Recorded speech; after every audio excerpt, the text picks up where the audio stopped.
Hello, and welcome.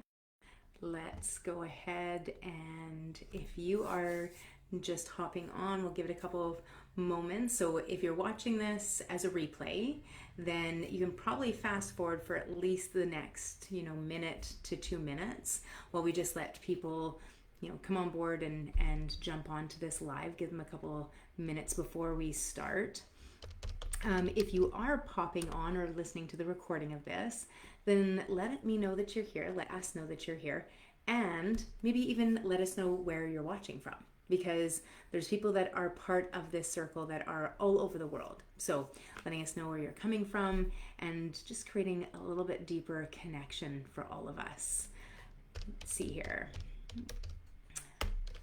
Let's see if we can get those comments working.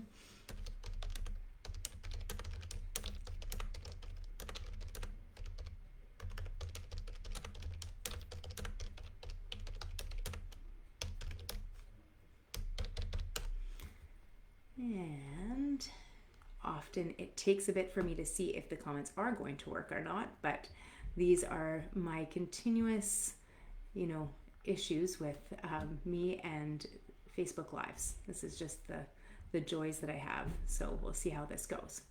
But let's go ahead and get started. There we go. So we're about 90 seconds in on the recording. Perfect. Okay, comments are working. Hello, Carrie. This is great. So happy that you are here. The title draw. Yes, we are in chaotic times right now, and it's been big conversations with myself and friends and colleagues a lot right now is what is happening and how do we return to center, because we do not have a lot of control on what's happening out there, at least not in real time.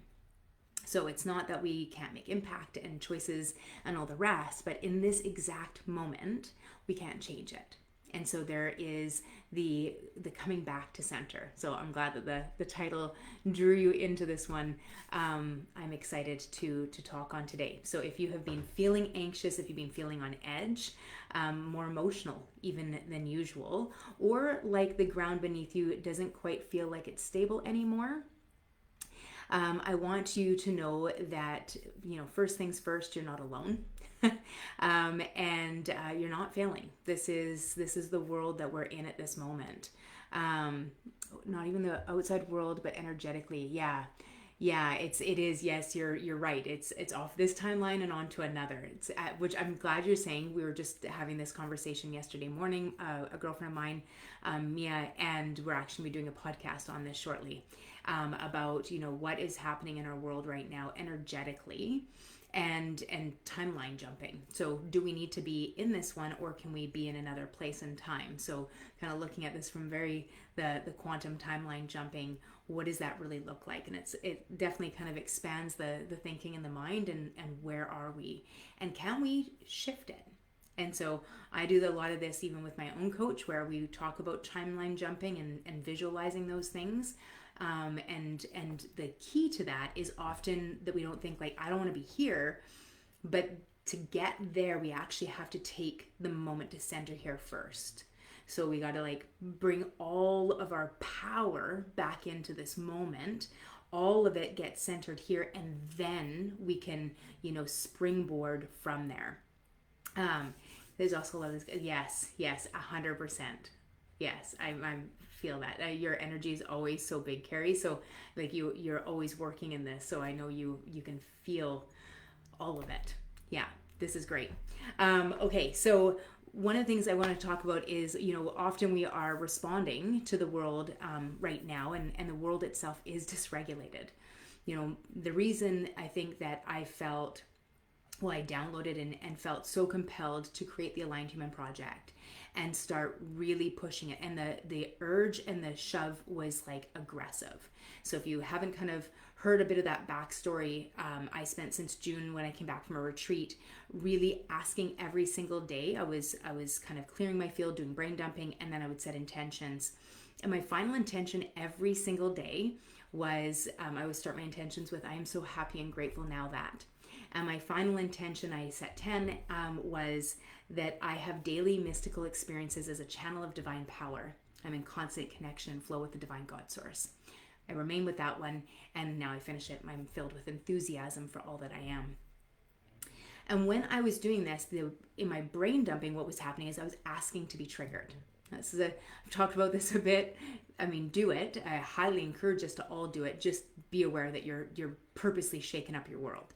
So every single day I would finish brain dumping, getting everything out of my head, all the chaos, all the thoughts, all the looping. And at the end, I would say, what do I need to let go of today? What's blocking me from achieving my intentions, my goals, and my dreams? Trigger me. And so I would purposely antagonize old wounds up to the surface so that I could lance them off, so that I could heal them. And the only way to heal them is to release them. And so this became like a really active practice. And so then at the end of August, I was in the middle of a session with a client, speaking with her, and all of a sudden, for the first time in my life, I started really channel writing, where it was not intentional. I was like literally talking to her and writing something else. And I was witnessing both, and in this very crazy place of witnessing, and I'd never experienced it before. I'm used to channel speaking with clients. That is normal for me. I purposely center and open myself for information to come through for my clients. I'm not used to channel writing, and especially not at the same time.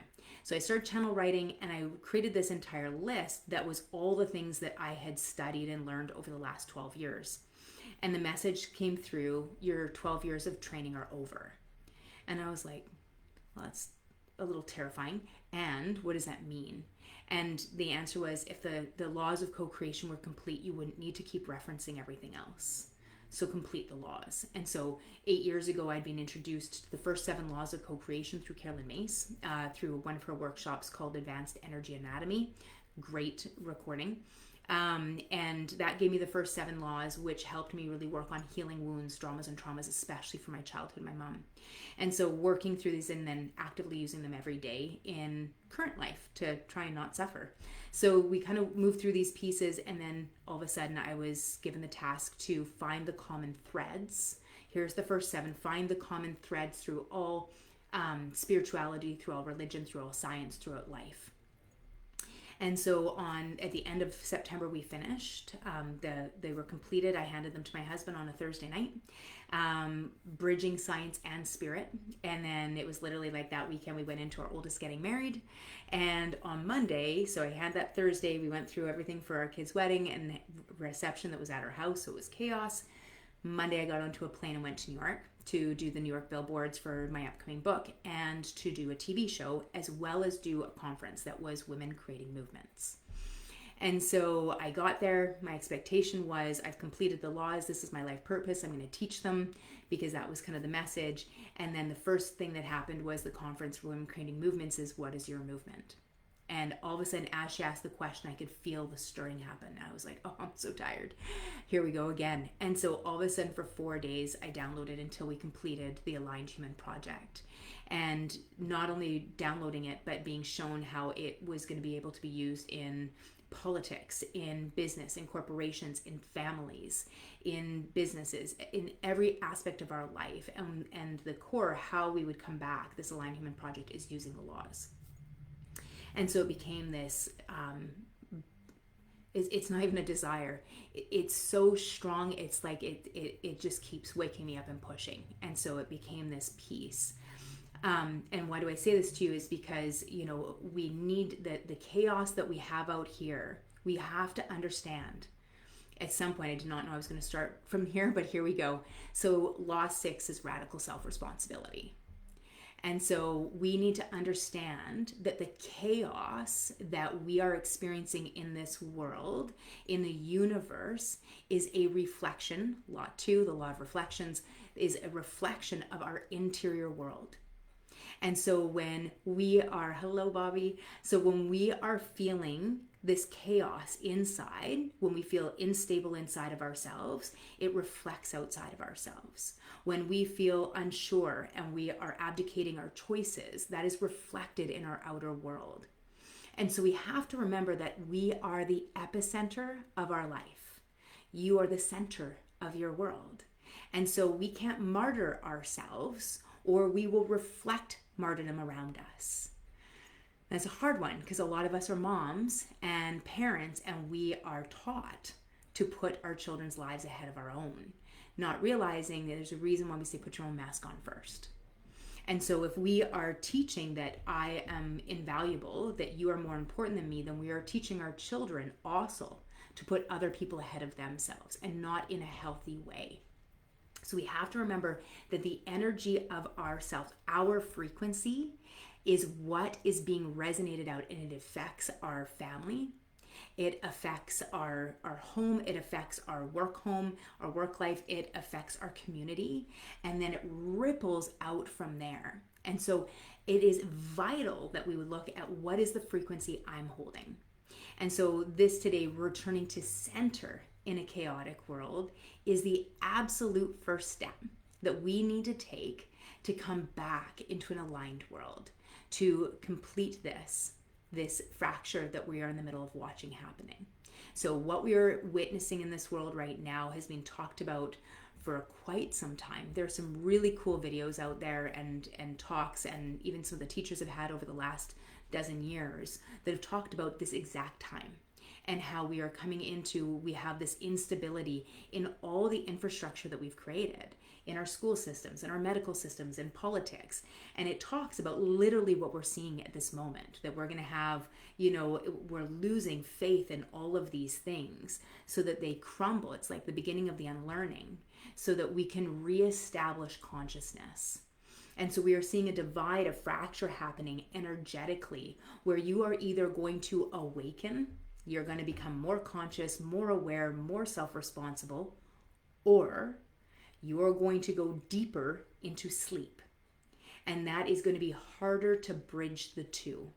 And so now is a vital time for us to start making a choice to awaken. And what that really means is not some big, huge, grand, move that we're making. It means to be a little more aware of our mind. It means to be a little more aware of how often it loops or runs around, creating chaos in your life. And so often the chaos, as I said, that we feel outside is actually reflecting the chaos we feel inside.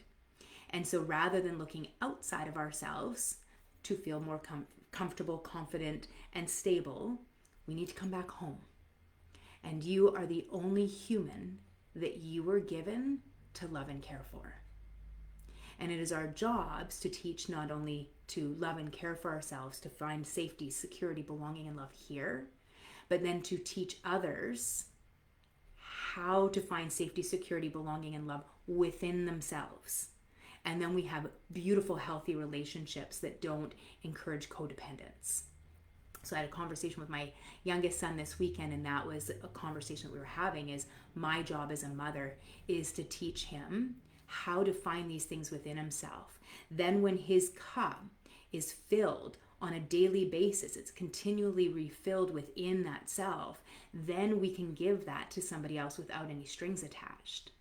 And this is how we start working with unconditional love. And so it always starts home first. We are the only project.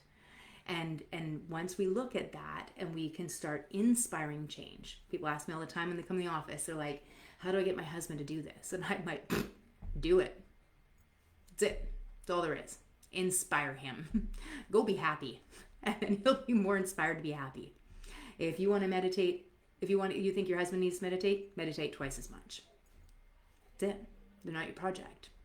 And they will slowly come over on their own time and their own will. It is not for you to say what somebody else's travel path is, only our own. And so this is really what we're talking about today, about coming back to center.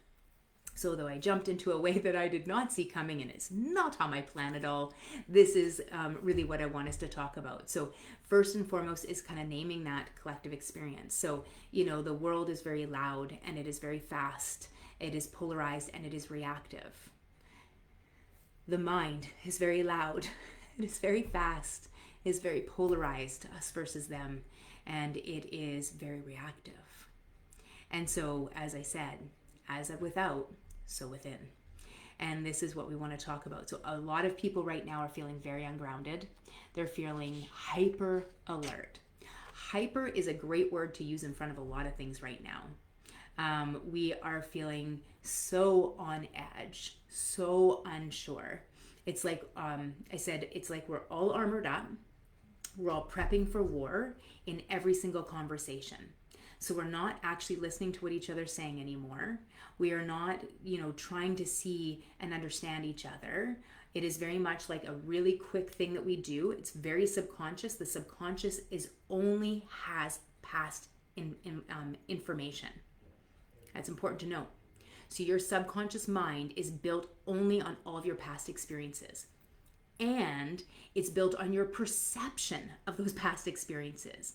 So they might be true to you, but they're not necessarily truthful. And so that is the subconscious mind. That's all of its building until this moment. And our gut reaction, also important to note, is based on your subconscious mind. And so if you were bitten by a dog before, the gut reaction to a new dog is because you've had a past experience. It has nothing to do with that dog. It has nothing to do with you today. You're not even there. And so once we start recognizing this is what's happening, we can start changing.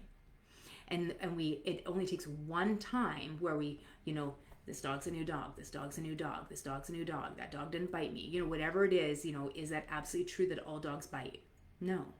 So whatever we use, the mantra that we use to get us back into presence starts to change the way the brain wires itself. So it takes one time to break a loop, to start changing the wiring of our brain. Not 20 times, not every time, one time. So we stay in the presence and the power of now. And this is what we want to understand is this collective experience, feeling ungrounded, hyper-focusing, hyper-vigilant in this world out there means we're not present in here. And this is the beginning. And it's a collective experience because it's not just me, it's not just you, it's all of us. And so each of us coming together, having these conversations are powerful. What are we listening to? What are we watching? Who are we interacting with? It matters. It always matters. What you consume matters. So is it poison that we're putting in, or am I eating something that is bringing life into me? Okay. And the exhaustions of constant input. So one of the pieces that I'm talking about is, that fast and that loud is we're feeling this constant input, the scrolling, the flashing lights, the screaming, all this stuff that's just screaming for our attention. And we've forgotten how to come back into the center place and say is this bringing me closer to love, or is it pushing me further away? Is this trying to get me to hustle, to make choices fast without thinking things through? Or is it giving me some space and time to contemplate, to be aware of something? So just starting to make that space and question things is important. I follow this one person, and their feed is called Question Everything. And I always love it because I'm like, oh yeah, reminder of ourselves, question it all. Is that true? Question everything. Question everything you think. Question everything you're feeling. Is that really true? Because once we start getting in there, we might start finding some different answers. I said, when the world is dysregulated, it pulls us out of ourselves. The other piece to that is what I said, though, which is when the world is dysregulated, it often shows where we're dysregulated. And so the more that we can just keep finding the breath, finding ourselves. I did post a meditation on Monday morning, which was taming the mind. Presence equals power, power equals presence.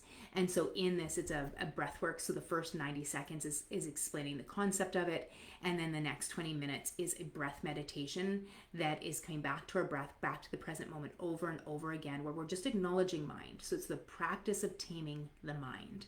And we treat the mind like a wild animal. Not good, not bad, but the job here is to tame it, because it's not living out in the wild, it's living here in your house. And so, how do we tame an animal to be healthy, not neurotic? So we want it to be healthy, not scared of us, but also know its role. And its role is not to run our life. And so that is available to you on YouTube right now. I'll try and remember to throw the link in afterwards so that you have that link right here in the comments. And then maybe I'll try and share it separate as well. And then we'll put this over to YouTube afterwards, so you can always come back to this again.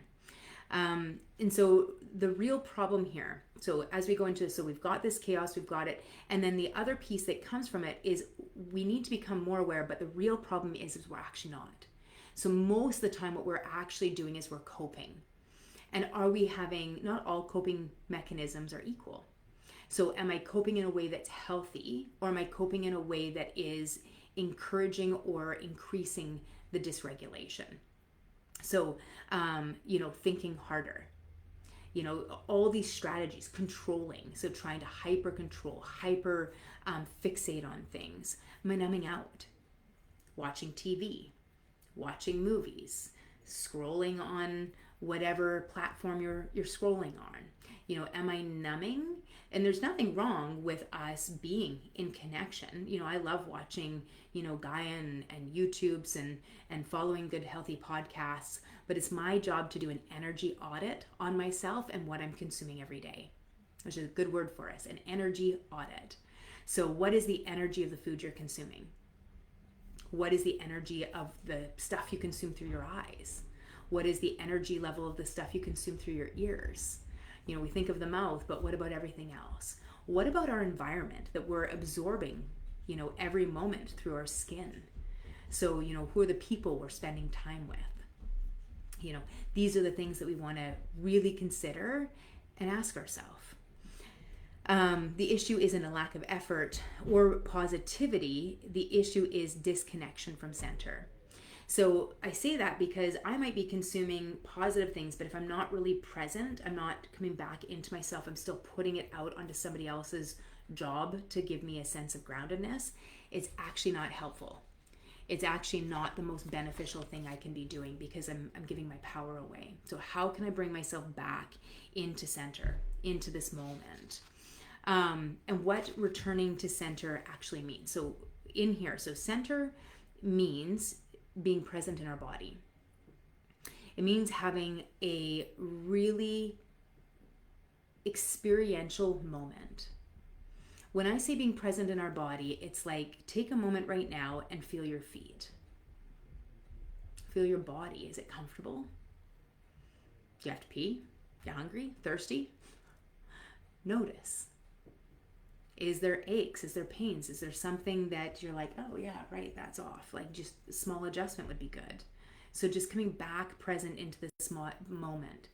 When we do this as we're interacting, often we will miss cues that the heart is trying to tell us. So we love to go through the mind. And there was a great quote by Michael Singer that he gave, and he said, the mind is the place the soul goes to hide from the heart. And so what we're saying is when I'm going to my mind, I'm thinking it out, and I'm not going to my heart, it's because I don't want to feel something.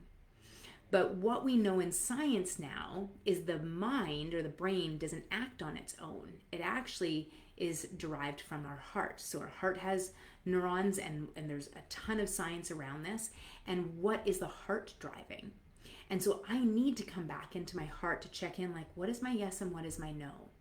So another meditation I'd put on that my team actually had asked me to record, I did a heart coherence breath, and I did this, I think I posted it on New Year's Eve, one with an intro and one without. And that breath work, we can do that breath work. And then as we come into the center at the end of that breath work, what you can do is ask your heart, what is my yes? What does my yes feel like? And then just give it a moment to give you its yes. It might feel like a leaning forward. It might feel like a softening and opening. And then say, what is my no? And then you might feel like, for me, it almost feels like this mask comes on my face. I feel tension, like plastic on my face. Or you might feel like a contraction. So what is my yes? What is my no? And let your heart tell you what those answers look like. Then we can come into moments when we need to make a decision on something and check in, like, is this movie? Is this, what I'm doing right now benefiting me? And you will get a clear answer. And can you listen? So coming back into the felt experience, because that's where presence really is. Center is awareness instead of a reaction. So when we're in center, we are able to take a breath. It took me a long time to get this practice down and figure it all out. It's simple. When you are asked a question, we pause, and the pause looks like where we're still present with the person. You maybe repeat the question so you make sure you're clear on what the question is. And then it might be, and then you can answer because you come back into presence for a moment. So we take the breath and then we answer. So we're responding to the question instead of the quick reaction. Where this is a problem for me, and it's still an active practice, is when I am, say, in sessions or I'm working with clients, and maybe I'm in the clinic, and somebody, I'm walking between clients, or I'm just leaving my office for a moment to go to the washroom, and somebody shoots a question at me. I will almost lob it back at them. And if they take that as my answer, I wasn't actually present with the question because I am still with my client, or I'm in a different mode. I'm not actually with them. And they didn't ask for my presence either. So having respect for each other and saying, hey, do you have a moment? Before we just walk in someone's office and shoot a question at them, or walk into the kitchen and shoot a question at our spouse, or say something at them, and you didn't even make sure they were there with you, and then we get irritated with each other for not connecting. These are all ways that we can come back in. So these are some of the ways that I still have to really practice being present. And so asking and setting some boundaries, some guidelines with people, and saying, hey, when you want my attention, you have a serious question, please ask first, do you have a moment? To make sure that you're not interrupting a thought flow. I was actually with a client. So then it's oh, right, okay, got it. Or book time with me. So I have to stay really grounded. That's my job, is to hold those boundaries, those energetic boundaries. So where can we hold some boundaries with each other? And then doing the same for everybody else. It's all good to ask for that, but am I doing it? Am I walking into the kitchen and saying, hey, honey, do you have a sec? And then asking some questions, because he might be trying to figure out an issue he's having with work or something else. So, are we present with each other? Are we present with ourselves? And then center is not calm all the time. It's recoverability. So think of it as resiliency. Resiliency is built on us kind of becoming dysregulated and then coming back into regulation. Heart rate variability. Heart Math Institute does a ton of research and science on this. You can check out their website. You can check them out on YouTube as well. Heart rate variability, there's, we use this in medicine. So, it's the ability for our heart to recover from something. And so we build that. It builds up over time. It's not, something we become dysregulated. We need to learn how to regulate ourselves again, not wait for the world to shift so that we can be regulated. That's the key of what we're really talking about here. So being centered doesn't mean nothing affects you. It means you know how to return when it does. So that's what I mean with the correlation with heart rate variability. The other thing I said here is center is also coherence between mind, body, and heart. So that's what that heart coherence breath is teaching, is how do we come back into that heart rate variability? How do we come back into center, connecting or finding the coherence between, our heart waves, our brain waves, and our body, or our whole system. And the nervous system stabilizes when we find that connection with the others. So then I put here the invitation. So here we go. So as we move through this, the invitation here is over the next few months, we're going to be really exploring this deeply. So yesterday I spent this week, instead of, putting out more content and going with my original plan, I needed to take a step back and go, okay, we've got a world that's in a different state. And although in timelines, we've seen people predicting this, we've talked about the energetics of this, people want to just kind of slough it off. Oh yeah. But it's no, the predictions are actually coming true. So we need to take a look at where do we need to make adjustments? Where do we need to shift? Who do I want to be? Where do I want to be at? Who do I want to spend time with? So with all of that, I was I need to re-look at what is important right now. Where am I at? what is in alignment with my values, with the values of the Aligned Human Project, and really come back into that. So this is really what we're going to be talking over the next month. So we're going to be exploring, presence as power, alignment as a way of living, and how to stay human in inhuman systems. So in a world of AI, in a world of tech, and there's pros to everything. I don't believe anything is good or bad. There's pros and cons to all of it. It's about staying conscious and staying aware while we are using it or making decisions, if we're going to use something.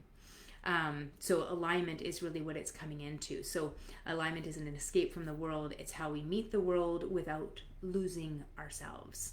So this is all about how can we come back into alignment and remain in this world, and remain in these relationships and remain in everything that we are doing.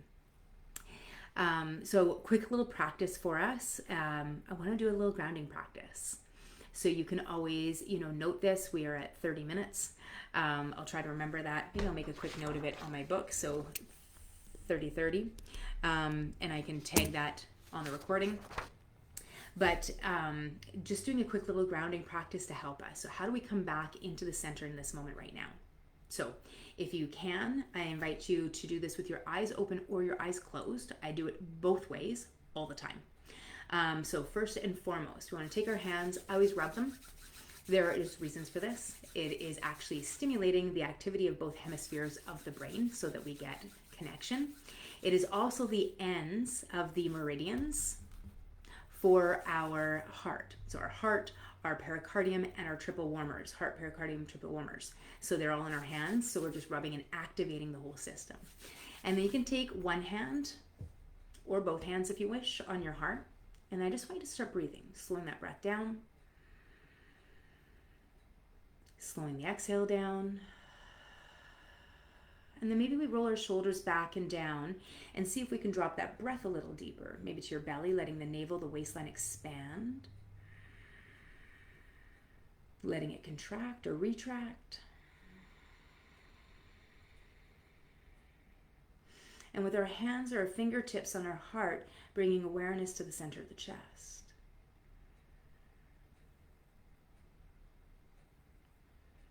Breathing into the heart, letting that energy build in your heart.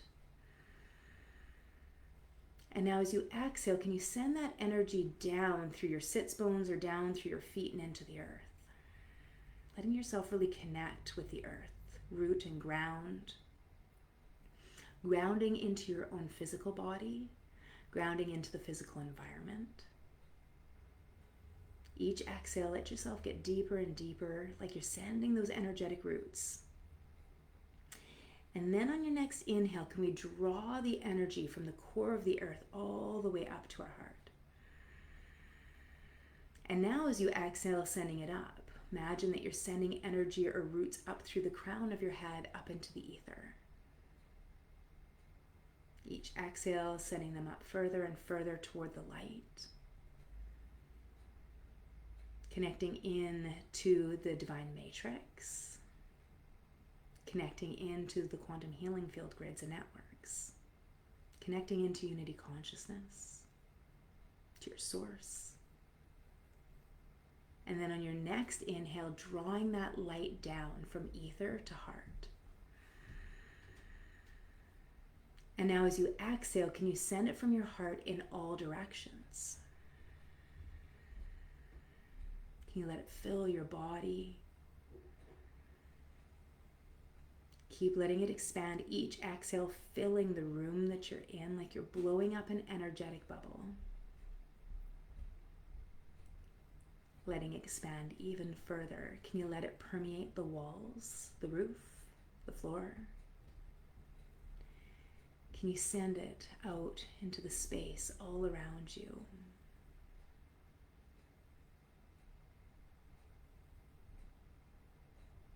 You can keep doing that as long as you like. I do this practice while I'm driving, sending love to people around me, sending it into my day to the people I'm going to connect with. I do this practice when I'm thinking about my kids and just connecting, how are they doing? And just doing an energetic check-in. Not needing it to be physical, but just doing a quick check, like, where are my kids? How are they feeling? And so just allowing that to be something that grounds us, to anchors us. Your invite for today.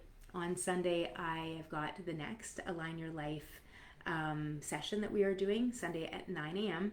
This is on Law 3, Presence Equals Power. If you haven't joined or signed up with this, it is never too late. I teach all 12 laws, one law a month, so it just keeps going and going. But it's a beautiful community, so I teach for about 45 minutes to an hour on the law. How does it affect us in business, in our romantic relationships, our family relationships, our friendships, in our health, with ourselves, in our healing, in our expansiveness. And then I open it up for love seat style coaching. So lots of Q&A where you can ask questions, and we go through all of the little tricks and tools, and there is workbooks and stuff so you can make notes of it. And then you also get a recording on Kajabi, so you can always replay it afterwards, or if you can't make one, then you can watch it. So I do invite you to join us there. I will drop the link for that in the notes as well. And that's it for today. I hope this really resonated for you guys. And try to remember, pause, take the breath, feel. It's okay. It's safe to be in your body. And then align. Who do I want to be? You got this. With love and light to all of you, I will see you next time. Bye for now.